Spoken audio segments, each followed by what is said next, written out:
ॐ अज्ञानतिमिरान्धस्य ज्ञानाञ्जनशलाकया चक्षुरुन्मिलितं येन तस्मै श्रीगुरुवे नमः। वाञ्छाकल्पतरुभ्यश्च कृपा सिन्धुभ्यैव च पतितानां पावनेभ्यो वैष्णवेभ्यो नमो नमः। नमो महावदन्याय कृष्ण प्रेम प्रदायते कृष्णाय कृष्ण चैतन्य नाम्ने गौरत्विषे नमः। हे कृष्ण करुणा सिंधो दीनबंधो जगत्पते गोपेश गोपिका कांत राधा कांत नमोस्तुते। तप्त कांचन गौरांगी राधे वृंदावनेश्वरी वृषभानुसुते देवी प्रणमामि हरिप्रिये। वृंदायै तुलसीदेव्यै प्रियायै केशवस्य च कृष्ण भक्ति प्रदे देवी सत्यवत्यै नमो नमः। श्री कृष्ण चैतन्य प्रभो नित्यानंद श्री अद्वैत गदाधर शिवसदि गौर भक्त वृंद। हरे कृष्ण कृष्ण कृष्ण हरे हरे हरे राम राम राम हरे हरे। हरे कृष्णा। सर्वप्रथम मैं अपने गुरुपाद पद ओम विष्णुपाद अष्टोत्तर शत श्री श्रीमद् भक्तिवेदांत माधव गोस्वामी महाराज के चरण कमलों में अनंत कोटि दंडवत प्रणाम ज्ञापन करता हूँ। हम लोग श्रीमद् भगवद गीता के 6ठे अध्याय का 6ठा श्लोक श्रवण कर रहे हैं, जिसमें भगवान जो हमारा मन है इसका स्वभाव बता रहे हैं। 5वें श्लोक में भगवान ने आज्ञा दी थी कि हमको अपने मन के द्वारा अपनी आत्मा का उद्धार करना चाहिए, क्योंकि यदि हम ऐसा नहीं करते हैं तो हमारा मन ही हमारा शत्रु है और हमारा मन ही हमारा मित्र है। अगर हम उसका उद्धार कर लेते हैं तो वो मित्र हो जाता है, और अगर नहीं करते हैं तो शत्रु हो जाएगा। अब मन हमारा शत्रु कब होता है और कब मित्र हो जाता है, उसको यहां पर 6ठे श्लोक में बता रहे हैं। बंधुरात्मा आत्मनस्तस्य येनात्मैवात्मना जितः आत्मनस्तु शत्रुत्वे वर्तेतात्मैव शत्रुवत्। अर्थात जिस व्यक्ति का मन आत्मा के द्वारा जीत लिया गया है, जितः माने जीत लिया गया है, उस आत्मा का तो ये मन बंधु है। लेकिन जिसका मन नहीं जीता गया है, अर्थात जिसका मन अवश है, वश में नहीं है, उसके लिए ये जो मन है यही शत्रु के समान उस व्यक्ति के लिए अकल्याण करने में प्रवृत्त होता है, उस व्यक्ति का अपकार करने में, उसको नीचे ले जाने में। ये इसका हमने अनुवाद श्रवण कर लिया था। तो यहां पर हम लोगों ने देखा 6 बार आया आत्मा शब्द। पहली बार आया 4 पहली पंक्ति में, और दूसरी पंक्ति में आया 2 बार। तो 2 बार जो दूसरी पंक्ति में आया उसमें एक बार तो आत्मा आया और एक बार आया अनात्मा। आत्मा और अनात्मा। अनात्मा वो है जिसका मन वश में नहीं है, उसको कहा गया अनात्मा।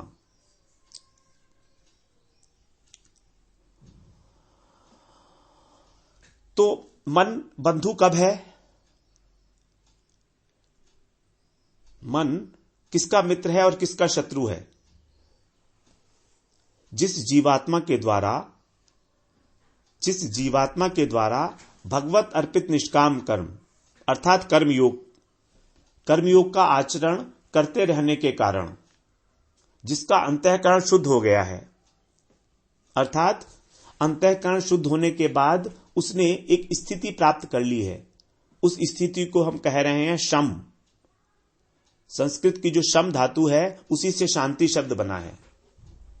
तो मन की शांति, जिसने उस शांति की प्राप्ति कर ली है, ऐसी स्थिति में कहा जाएगा कि उसने मन को जीत लिया है। जितः ऐसी स्थिति है जिसको हम बोल सकते हैं कि मन को जीत लिया है उसने, अर्थात अब उसका मन विषयों में आसक्त नहीं होगा,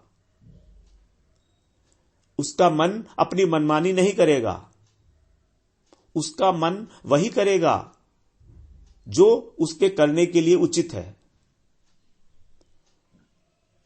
तो वो कहां पर आसक्त होगा? अब वो भगवत तत्व में आसक्त होगा अब, क्योंकि अब वो वश में हो गया है। अब उसको यह समझ में आ गया है कि उसका परम उद्देश्य क्या है। तो ऐसा व्यक्ति जो है, ऐसा व्यक्ति का जो मन है वो उसका बंधु है। अब वो बंधु की भांति काम करेगा। मन का मतलब माइंड। हमारा माइंड हमारा मित्र तभी बन सकता है जब वो हमारे वश में है। A controlled mind is a very faithful servant. English में एक प्रोवर्ब है, कहावत है एक, a controlled mind is a faithful servant but an uncontrolled mind is a wretched master. बहुत क्रूर मालिक है, क्रूर है वो, अगर वश में नहीं किया हुआ है मन। तो एक ही मन है, वही हमारा बड़ा अच्छा फेथफुल सर्वेंट, हमारे सारे काम करेगा अगर उसको कंट्रोल में किया हुआ है। फेथफुल सर्वेंट की तरह से काम करेगा, अर्थात मित्र की तरह से काम करेगा। और अन्यथा वो इतना क्रूर है कि हमको अधोगति में ले जाएगा, अर्थात शत्रु की भांति कार्य करेगा। तो ये तो पहली स्थिति हुई जहां पर अंतःकरण को शुद्ध कर लिया गया है कर्मयोग का साधन करके। दूसरी स्थिति, अगर इस तरह की स्थिति प्राप्त नहीं होती है, अर्थात हृदय शुद्ध नहीं है, चित्त शुद्धि नहीं हुई है, इंद्रियां और मन वश में नहीं है, उसको ही बोला यहां पर अनात्मा, अनात्मनस्तु शत्रुत्वे। ऐसी जो अवशीभूत स्थिति है मन की, तो उसका मन क्या होगा? विषयों में आसक्त होगा। और विषयों में आसक्त होके फिर वो शत्रु के समान बर्ताव करेगा। शत्रु क्या करता है? शत्रु हमको क्या करता है? शत्रु हमारे ऊपर वार करता है, हमारा नुकसान करता है, हमारा अकल्याण करता है। तो ऐसा विषयासक्त मन जो है शत्रु की भांति व्यवहार करके हमको हमारा अकल्याण ही करेगा, अर्थात हमको अधोगति में डाल देगा। बड़ा महत्व बताया है मन का यहां पर। मन ही हमारे को ऊपर उठाएगा और मन ही नीचे ले जाएगा। और मन की दो स्थितियां, मन को वश में करना और मन को वश में ना करना। मन को वश में नहीं किया वो शत्रु है, और वश में कर लिया तो मित्र है। सीधी सी बात, सरल। तो इस श्लोक के माध्यम से मानो भगवान मित्र और शत्रु की परिभाषा भी बता रहे हैं कि हमें अंतर्मुखी होकर देखना चाहिए कि क्या हमारा मन हमारा शत्रु है या हमारा मन हमारा मित्र है। हमारी दृष्टि इतनी बहिर्मुखी हो चुकी है कि हमको कभी भी समय ही नहीं मिलता, ना ही हमारी रुचि होती है, ना ही जिज्ञासा होती है कि हम कभी अपने मन को टटोल कर देखें। हमारा उद्देश्य है आत्मकल्याण। मनुष्य जीवन का यही उद्देश्य है। इसीलिए हमको प्रत्येक बात को, मन के प्रत्येक एक्शन को इसी कसौटी के ऊपर तोलना पड़ेगा। अगर कल्याण हो रहा है तो ठीक है, और नहीं हो रहा है तो उसको रोकना पड़ेगा, वश में करना पड़ेगा। तो जिसने वश में कर लिया, अर्थात विपरीत परिस्थिति में भी जो शांत रहता है, विपरीत प्रतिकूल परिस्थितियों में भी जो अपने मन को शांत रख सकता है, वही परमार्थ के मार्ग में आगे बढ़ेगा, कल्याण के मार्ग में आगे बढ़ेगा, आत्म कल्याण के लिए। क्योंकि यदि मन ही हमारा विचलित हो गया, मन ही हमारा चंचल है, तो हमको कौन ऊपर ले जाएगा? हमारा उद्धार कौन करेगा? तो वास्तविक मित्र वही है जो हमें कल्याण के मार्ग में जाने में हमारा सहयोग करे। और अगर वो हमारी संसार के प्रति आसक्ति को बढ़ा रहा है तो हमारा शत्रु ही है। हम अगर अपने जीवन में उसको टटोलें तो देखिए कि हमारे जो आजकल माता पिता हैं वो अपने बच्चों के लिए सब कुछ करने के लिए तैयार होते हैं। उनको जो कुछ भी छोटी छोटी सी चीज चाहिए एकदम इमीडिएटली उनको अवेलेबल करा देते हैं, खाने पीने की, खेलने की, घूमने घामने की। उनकी आसक्ति संसार में और अधिक से अधिक दृढ़ करा रहे हैं बच्चे की। और इसको माता पिता बोलते हैं कि ये हमारा लाड़ प्यार है। वो क्या कर रहे हैं वही जानते हैं, लेकिन वो कल्याण तो नहीं कर रहे हैं। संसार के अंदर किसी बच्चे की आसक्ति अगर 50-60% है और उसको 90% कर देना, क्या उसका कल्याण है? कब तक कर पाएंगे आप? कितने समय तक कर पाएंगे? लेकिन जो उसकी आदत बन गई तो वो तो बन जाएगी, फिर वो तो उसी को झेलनी पड़ेगी आगे। उसको तो पता नहीं है कि कैसे अपने मन को वश में करा जाए। उसके मन में तो कोई भी इच्छा उठती है तो हम उसको 2 मिनट में पूरी कर देते हैं। पहले 1 या 2 तो बच्चे ही होते हैं अब, इसलिए हम 1 मिनट भी नहीं लगाते उसकी इच्छा को पूरी करने में। 1 मिनट भी, हाँ बिल्कुल इमीडिएट, ये लो। तो हमें नहीं पता, हमें सोचना पड़ेगा कि ये हम क्या कर रहे हैं। एक बार सोच कर देखिए। तो हम संसार के प्रति आसक्ति अपनी भी बढ़ा रहे हैं और हमारे जो आश्रित जन हैं उनकी भी आसक्ति बढ़ा रहे हैं। तो विषयों में आसक्त मन को शत्रु कहने का भाव क्या है? जैसे शत्रु हमको दुख देता है, शत्रु हमको दुख देता है ना, वैसे ही ये मन भी हमको दुख देता है। ये दुख की अनुभूति मन को ही होती है हमारे। जब ये मन हमारा बद्ध अवस्था में आत्मा के साथ तादात्म्य कर लेता है। तादात्म्य का मतलब आइडेंटिफाई, तब यही जो है दुख का कारण बनता है। अब वो सोच रहा है कि मैं मन ही हूं बस, अगर मैंने मन की बात हो गई तो ठीक, अन्यथा सब कुछ गड़बड़ है। वास्तव में आत्मा अनासक्त है, आत्मा में किसी भी तरीके की लाइक डिसलाइक्स नहीं है, लेकिन जो आत्मा के ऊपर आवरण है उस आवरण को हमने आत्मा मान लिया। यही है तादात्म्य। जैसे अग्नि के अंदर एक लोहे को डाल देते हैं तो लोहे का अग्नि के साथ तादात्म्य स्थापित हो जाता है। अब वो लोहा गर्म होके खुद भी जलाने की योग्यता प्राप्त कर लेता है, लेकिन वो अग्नि तो नहीं बनता। उसी प्रकार हमारा मन आत्मा के सानिध्य में रहकर स्वयं को चेतन अनुभव करने लगता है कि वो चेतन है, जबकि मन जड़ है। इसीलिए इस अवस्था को क्या कहा गया है? चेतनाभास। मन की जो ये अवस्था है यह है चेतनाभास। चेतन का आभास है।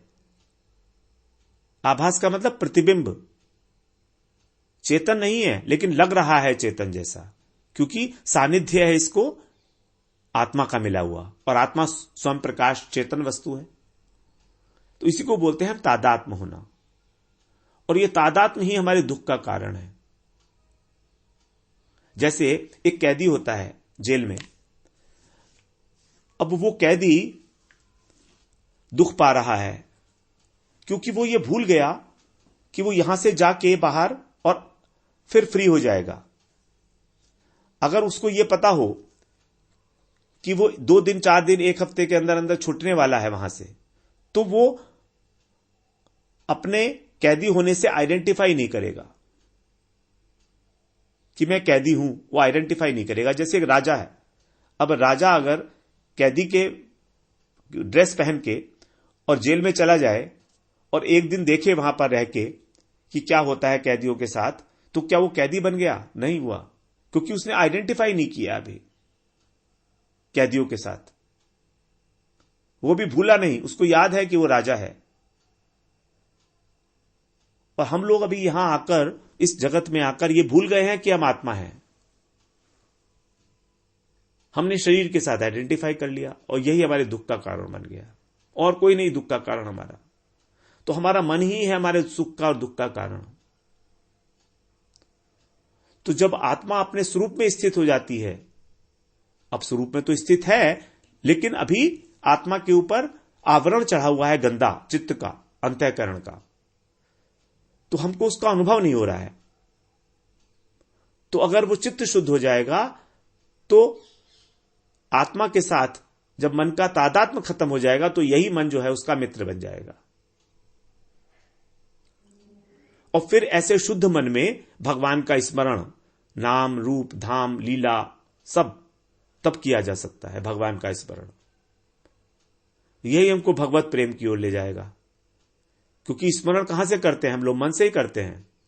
अभी हम अपनी इसी स्टेज में भगवान का स्मरण करने के लिए योग्य नहीं है, क्योंकि हमारा चित्त अभी साफ नहीं है। हम जो कुछ भी स्मरण करेंगे वो एक हमारी इमेजिनेशन मात्र होगी। इसीलिए अभी हमारी जीवा से शुद्ध नाम नहीं निकलता है भगवान का। अगर एक बार भी शुद्ध नाम निकलेगा भगवान का तो उस एक नाम से ही हमारा कल्याण हो जाएगा, लेकिन हमारा तो कल्याण नहीं हो रहा है। तो यही बात है कि हमारा कल्याण नहीं हो रहा है अभी तक। तो अब इस श्लोक में दो शब्द आए, शत्रुत्वे और शत्रुवत। ये दोनों महत्वपूर्ण हैं। शत्रुत्वे, शत्रु कौन होता है? जो हमें दुख देता है, जो कल्याण करता है, जो अपना नहीं है, जो अपना नहीं है हमारा, और उसे अपना मान लेना ही हमारी शत्रुता का कारण हो गया उसका। जब इस संसार के जो पदार्थ हैं, जो प्रकृति से उत्पन्न हुए हैं, जब हम उनसे संबंध मान लेते हैं तभी हमारी शत्रुता शुरू हो जाती है। उसी क्षण जब हमारे अंदर मैं मेरा की बुद्धि आ जाती है तो हमारी शत्रुता आरंभ हो गई।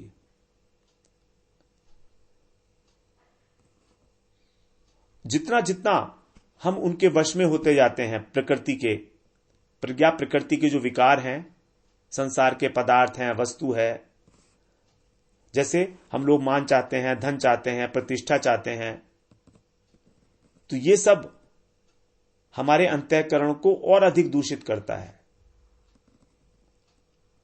यही है शत्रुता। संसार की कोई भी वस्तु हो, वो प्रकृति से उत्पन्न होने के कारण जड़ है वास्तव में। चाहे धन हो, मकान हो, स्त्री, पुत्र, पति, मान, सम्मान, सब कुछ, ये सब जड़ है। और हमारा उद्देश्य जो है वो है चिन्मय। हमारा उद्देश्य है चिन्मय भगवान की प्राप्ति, चिन्मय प्रेम की प्राप्ति। तो होना तो ये चाहिए वास्तव में कि हम चिन्मय वस्तु के प्रति संबंध रखें, क्योंकि आत्मा भी चिन्मय है और हमारा उद्देश्य भी। तो चिन्मय आत्मा के द्वारा चिन्मय भगवान और उनकी तदीय वस्तु भगवान की कौन सी है? गुरु, वैष्णव, उनका धाम, उनका नाम भगवान का। तो इनसे हमारा संबंध स्थापित होना चाहिए, न कि जड़ पदार्थों से। तो जड़ पदार्थों से स्थापित कर लेना अपना संबंध, यही है शत्रुता, शत्रुत्वे। हमारी शत्रुता शुरू हो गई। शत्रुता शुरू हो गई मतलब हमारा मन शत्रु बन गया। जब हमारे मन ने इन सबके साथ संबंध मान लिया तो हमारा मन अब शत्रु बन गया। अब वो शत्रुता का निर्वाह करेगा हमारे साथ। हम सोचते तो हैं कि हमने अपने मनमानी कर ली, हमारा मन संतुष्ट हो गया।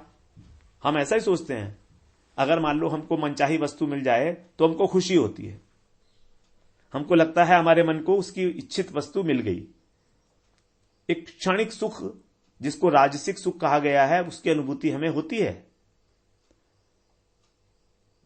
लेकिन वहां पर ही भगवान ने सावधान किया है कि यत्तत् अग्रे मात्रा स्पर्श, जो विषय इंद्रिय संयोगात यत्तत् अग्रे अमृतोत्पम परिणामे विषम एव तत्सुखम राजसम स्मृतम।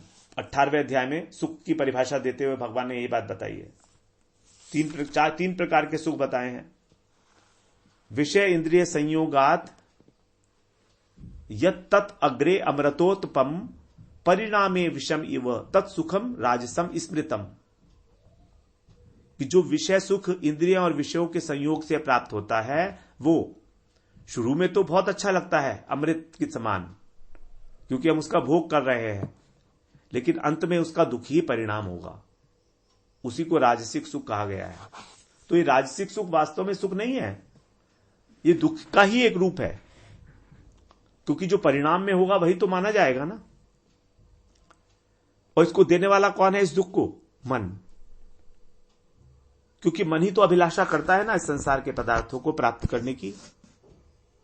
मन ही एक वस्तु है जो संकल्प विकल्प करता है, कामनाएं करता है, इच्छा करता है। तो जब मन संकल्प विकल्प करके, कामनाएं करके, संसार की वस्तुओं को प्राप्त करके राजसिक सुख, जो कि वास्तव में दुख रूप है, उसकी उपलब्धि करता है, तो यही है मन की शत्रुता, शत्रुत्वे। अब वो हमारा काम शत्रु की तरह से कर रहा है, क्योंकि अल्टीमेटली हमारा दुख, अल्टीमेटली हमको दुख देने वाला है वो, इसीलिए उसको बोला शत्रुत्वे। फिर आगे बता रहे हैं शत्रुवत। शत्रुवत का मतलब क्या है?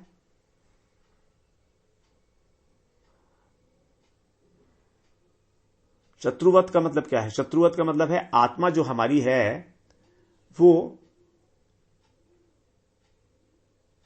इंद्रियां को, मन को और बुद्धि को अपना मानकर उनको अपना मालिक समझती है।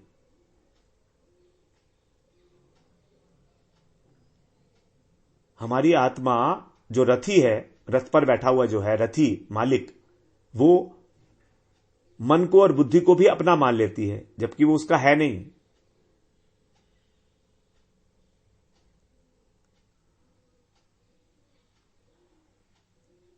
अब जब मालिक मान लेती है तो जो वो कहते हैं वही काम करती है, वैसा ही सोचती है। सोचती नहीं है आत्मा,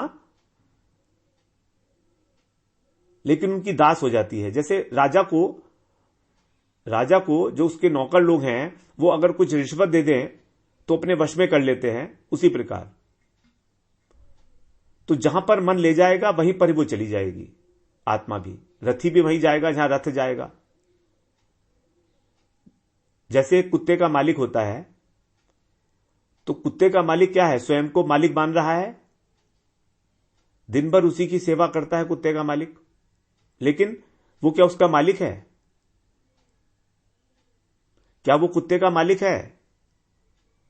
वो तो कुत्ते का दास हो गया, क्योंकि कुत्ता उसको जहां जहां पर घुमा रहा है वहां वहां पर वो जा रहा है उसके साथ। कुत्ते ने कुछ देखा और वो वहां पर रुक गया तो वो मालिक भी वहीं रुक गया। तो ये जो मालिक मान रहा है ये भ्रम है उसका।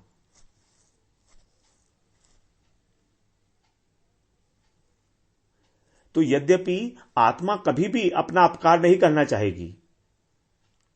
आत्मा ये क्यों चाहेगी? आत्मा के अंदर, आत्मा जो है अणुचित है, आत्मा उसके अंदर बल कम है।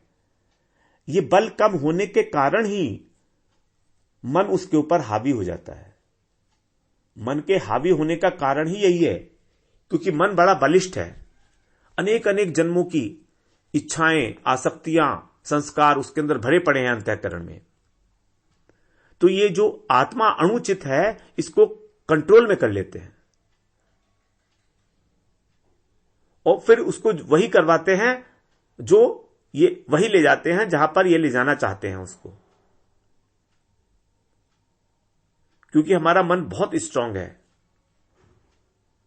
अर्जुन ने ये बात कही इसी अध्याय में कि वायु की तरीके से चंचल है, इसको कंट्रोल करना बहुत मुश्किल है। तो क्योंकि आत्मा इस समय हमारी कमजोर पड़ गई है इस संसार में आके, वास्तव में हर एक वस्तु अपने घर में ही स्ट्रांग होती है।